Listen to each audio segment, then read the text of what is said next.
আনকি বহু পৰিমাণে লখিমপুৰ আজি আমি ৰাজনৈতিকভাৱে লাহে লাহে দুৰ্বল হৈ আহি আছো। অসমত বাংলাদেশী মানুহ সোমালে, চন ওলালে 71-51। এই চনৰ মায়াজালত লাহে লাহে অসমীয়া মানুহবোৰ সংখ্যালঘিষ্ঠ হৈ গৈ থাকিল। আমাৰ কি গ'ল? ৰাজনৈতিক শক্তি গ'ল। লাহে লাহে মই দেখিলোঁ যে আমাৰ মানুহবিলাকে মাটি বিক্ৰী কৰা আৰম্ভ কৰিল। আজি আপোনালোকে চাব, অসমত হিন্দুৱে মাটি বিক্ৰী কৰে, মুছলমানে মাটি কিনে।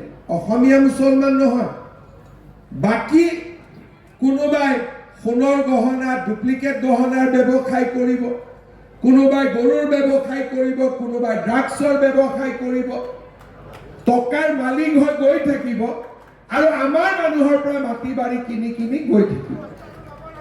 আজি বৰপেটা, ধুবুৰী, হাউলি, মঙলদৈ, দৰং, ঢেকিয়াজুলি, আমাৰ দলগাঁও, আমাৰ মৰিগাঁও, এই জাগাবিলাকত আমি মাটি বিক্ৰী কৰি আছো আৰু আমি অৰ্থনৈতিক, ৰাজনৈতিক দুইটা শক্তি আমি হেৰুৱাই আছো।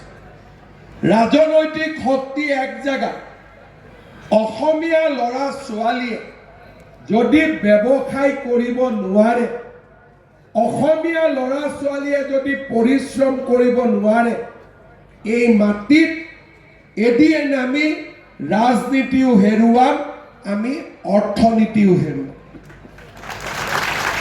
কোনেও আগত এইবিলাক কথা ভোটৰ ভয়ত ক'ব বেয়া পোৱা হ'ল। মোৰ মনত ভয়তো একো নাই, যি সঁচা কথা মই চিধা কম, মোক কোনোবাই বেয়া পালেও পাব, ভাল পালেও পাব। আমি অসমীয়াই অসমত আমি মাটিও এৰি দিম, ক্ষমতাও এৰি দিম, জাতিটো কেনেকৈ জীয়াই থাকিব?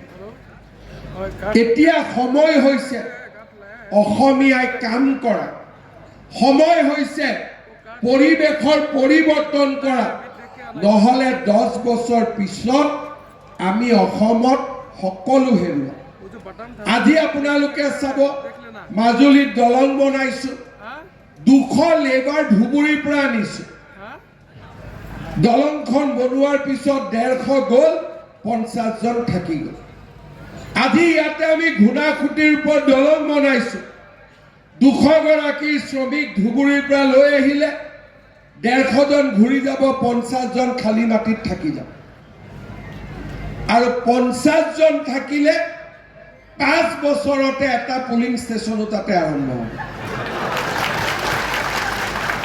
এনেকৈ আমি আমাৰ জাতি মাটি ভেটি আমি হেৰুৱাই পেলাইছো।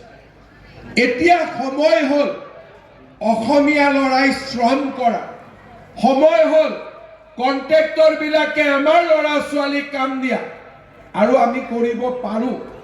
বগীবিলৰ দলঙো আমাৰ মিচিং ল'ৰা ছোৱালীয়ে পৰিশ্ৰম কৰিছিল। আজি গুৱাহাটীত নিৰ্মাণ হোৱা ভাস্কৰ বৰ্মা সেতু আমাৰ ল'ৰা ছোৱালীয়ে বনাইছে। এইবিলাক বদনাম আছিল অসমীয়া ল'ৰাই কাম নকৰে।